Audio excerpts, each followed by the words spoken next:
Hey, everybody, welcome back to Chat with Corey. If this is your first time joining us, my name is Corey Scott, former high school and college athlete, former high school basketball and baseball coach.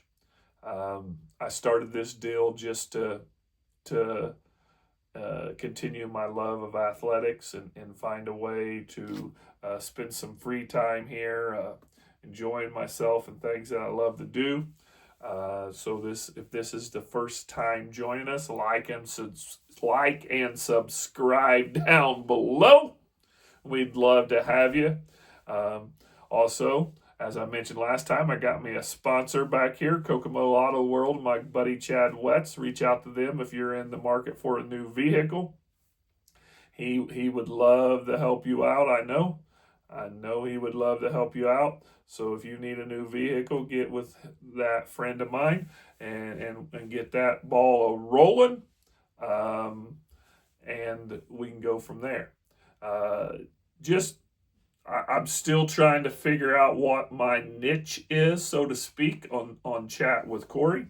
There are a lot of things, a lot of topics that I have touched base on, a lot of discussion about high school basketball locally here in the state of Indiana, college basketball, racing, baseball, little college football, very little NFL or NBA. I'm not up to speed on those topics, but just trying to find what my niche is. Couple things that have drawn my attention here of late. Let's just jump out of the gate with another racing topic. NASCAR Daytona 500 was this past Sunday. Tyler Reddick was your winner, and viewership is up over the last 2 years for the Daytona 500, which is a good thing. There is a couple points of contention there. People are complaining about the fact that in the middle of the race, a lot of guys were just running half throttle and they were just in a line and they were just turning laps. Was not allowing for them to have an opportunity to make a whole lot of passing moves, and sometimes you just kind of got yourself hung out to dry. That being said, the finish was fantastic. Couple wrecks on the last lap, causing the finish to end up the way it was. If you are a race fan, the last 20 to 30 laps was entertaining. I enjoyed the last 20 or 30 laps. I enjoyed the race. There was all the pomp and circumstance that comes with the Daytona 500. There was a lot of energy around about it. There was a lot of buzz. It was the most excited I've been for the Daytona 500 and NASCAR in several years.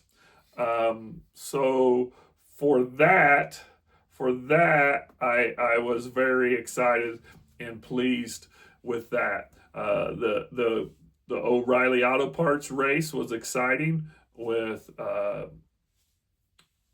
Hill winning that race. The truck race was exciting with one of my son and I's favorite people to check out, Cletus McFarland. Check him out on YouTube.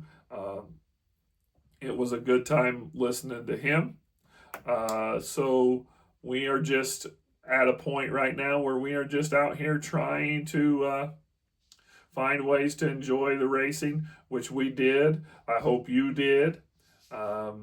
There was, some people made a comment about what Michael Jordan was doing, playing around with Tyler Reddick's son in the post race celebration. Well, the young man had ice in his shirt and water in his shirt, and Michael was trying to help him get it out. So we're not even going to touch base about that. Tyler Reddick doesn't seem to care. Tyler Reddick is your 2026 Daytona 500 champion. It was a fun race. It was an exciting race. My son Ben and I are headed to Chicagoland Speedway as they return to the Oval in Chicagoland. Instead of racing on the streets of downtown Chicago this year, we'll probably make it down to the Brickyard. We're going to catch us a couple NASCAR races. We also will be catching the Indy 500, as has been our tradition the last few years, along with the Anderson Little 500. So that is where we are with that. Looking forward to that, trying to get that taken care of. Couple things college basketball wise that I'd like to touch base on. Over the weekend, we had a couple little ejections in college basketball. One was ejection due to a little scuffle. We had in the Providence St. John's game. The young man had a flagrant too hard foul from Providence against a St. John's player, causing 4 players from St. John to get ejected, 2 players from Providence to be ejected. Basically, he timed his jump. If you've not seen it, didn't really make a play on the ball. A really hard foul on the St. John's player. 3 of the 4 St. John's players who were ejected due to leaving the bench in event of an on-court scuffle, which is a no-no at all levels of athletics, which is a good rule. So those 3 should be ejected, and then the 2 Providence players were ejected for flagrant foul, and the young man who committed the flagrant foul, and the other young man who involved himself in the scuffle, and then another St. John's player was ejected for a flagrant 2 foul as well. You fast forward to just a couple days ago, I guess I said this weekend, but this week, UCLA player fouls a Michigan State player extremely hard. UCLA head coach Mick Cronin decides he's going to send his young man to the locker room. In that play, I do not think it was egregious. I do not think it was out of line. I do think as a young man playing hard, trying to get there and block the shot, he did hit the guy in the head, and that's flagrant too. Can't hit the guy in the head. I'm not sure I understand why Coach Cronin would eject his player, other than I think he saw where there was a lot of criticism of what took place in the Providence game. My take on it is this: these young men do make bonehead decisions, bonehead fouls, and it does cause a bit of tension amongst the players. It's not the first time it's happened. It won't be the last time it's happened. If you've ever been in a competitive situation, sometimes your emotions get the best of you. I am guilty. But at the same time, I think all said and done, all the ejections, even the one by Mick Cronin, which I'm still not sure I agree with, I understand. Trying to clean the game up, trying to keep the game clean, try to keep the game flowing, and not have any major criticisms of that. After the Michigan State UCLA game, Mick Cronin was asked some questions. He kind of got testy with the media. People are on him. You know, it's tough when you get your tail beat and you have to go to the media and talk to the media. Been there. I've been a head coach. I've been in that situation where you've had to talk to the papers or the radios after losing a tough game. And then sometimes people just ask silly questions. And unfortunately, Coach Cronin kind of roasted the young man who asked the silly question, which it was a silly question. Asked him what he thought of his own student section at Michigan State, and he basically said he didn't care. Now, he did kind of tell him that wasn't, he did kind of tell him that wasn't a good question, etc. I don't know. I don't know if we should be all over Mick Cronin, but I'm not sure that he should reacted the way he did towards the young man. I understand his reaction towards the question. It just has to ask a better question than, what do you think of the student section? I don't care about another school's student section. And that's basically what Mick Cronin said. So we can think about that and understand where he's coming from with that. But he kind of took a shot at the young man who asked the question. Maybe he's not a young man. Maybe he's my age. I don't know how old the guy is. But the question was not a good question, and I'm not sure that I would have handled it the same way. So I'm not sure about that. With that being said, we're going to jump into my next topic, which is the firing of Kansas State men's basketball coach Jerome Tang. This is one where I might get a little long-winded. Not going to be super long episode of Chat with Corey, but Coach Tang was fired this week. Mind you, Kansas State has won one game in the Big 12 this year. Now, just a few years ago, he was in the Elite Eight. They gave him a contract extension. I get it. They got beat bad the other night. He went on a rant about his players were embarrassment to the uniform, were an embarrassment to the school, didn't deserve the opportunity they'd had to play for Kansas State. And so then this week they come out and they fire him. They say that there was language in his contract that at any point if he talked negatively about the program that they could fire him. That's ridiculous. You've heard this rant before from me. This rant is going to come again from me. Firing coaches in the middle of the season, I'm not sure what you're looking to accomplish. I'm not sure it works. Some people's like, well, maybe he's lost the locker room and maybe that's the way to go and you have a chance to get some momentum towards the end of the season. Yep, but then you put an interim coach in there. The interim coach may do well, and then sometimes you give the interim coach the job and he doesn't end up being the right answer in the long haul, or the interim coach probably deserved an opportunity to get the job and he doesn't get it, and then he goes somewhere else or she goes somewhere else as well. Here's the deal. These college athletes are now making more money than a lot of us just regular everyday working people in society. They're making hundreds of thousands, if not millions of dollars a year to play college basketball, college football, college baseball. And softball's getting money. Volleyball players are getting money. So there's a lot of money spent. And people say, oh, they're young kids, they're adults. They're adults. Yeah, they're young adults. And I call those people in that age range, sometimes I call them kids, but they're adults. Coaches are going to call out their players. Coaches are going to wrongly call out their players. Coaches are going to say some pretty harsh things sometimes, trying to motivate their players to go out and bust their fanny and win a couple games. I've done it. And when I had my really good teams back in the day at Delville High School here in Indiana, it worked. It worked. Some of my teams at Anderson Prep Academy in Anderson, Indiana, it worked. But later in my career at APA, it would work with a minority of the players, a small number of the players. The majority of the players just weren't able to handle that criticism. Why do you coach? You coach to motivate young men and young women. Some people coach to set coaching records and win championships. Yeah, everybody wants to win, and I'd be lying if I said I didn't want to win championships when I was coaching. Everybody wants to coach and win championships. But I coached because I loved the game. Whether it was basketball, whether it was baseball, I coached because I loved the game. And when you love the game, there's a certain way that the game's supposed to be played. And it drives you crazy when these college athletes who are making a lot of money aren't given the right effort. Coach Tang also said in his rant, he said that he wasn't sure that some of those players would be returning to the program next year because he wasn't sure if they deserved the return to the program. What's wrong with that? They're getting paid. They spend a lot of money on that roster.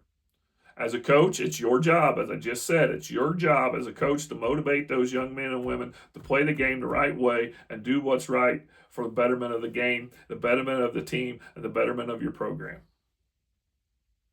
I heard college basketball analysts say this week, I heard him say, Coach Seth Greenberg, former coach, say that if he was a different person, making those comments to the media, he probably would, the reaction probably would have been different.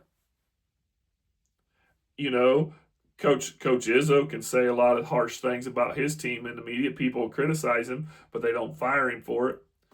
Coach Dan Hurley will do the same thing at University of Connecticut. He takes some criticism for it, but they don't fire him. So it's all about wins and losses. Coach Tang wasn't winning. They fired him. They had a loophole to fire him. I think by using the loophole, I think they're trying to say that they're not going to have to pay him as buyout. And that's ridiculous. If you fire the man and he's supposed to get a buyout because he challenged his team. He told him he was disappointed in him, told him he was frustrated with him, he told him he was aggravated with him, and you want to fire him because he's not winning, that's fine. But just pay the man his buyout. That's what you agreed to. That's the contract you agreed to. So pay it.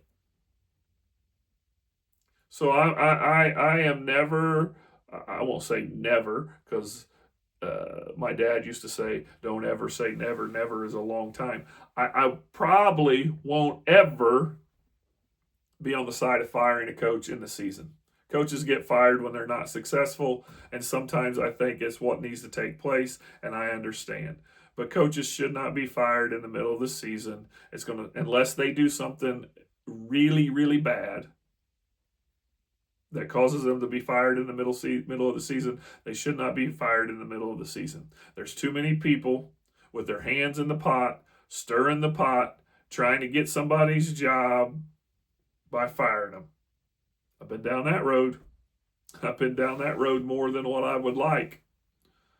So let's not fire a coach in the middle of the season, even if he did say some disparaging things, some frustrating things, some aggressive things about his team in a press conference. They're adults, and in this case, they're grown men.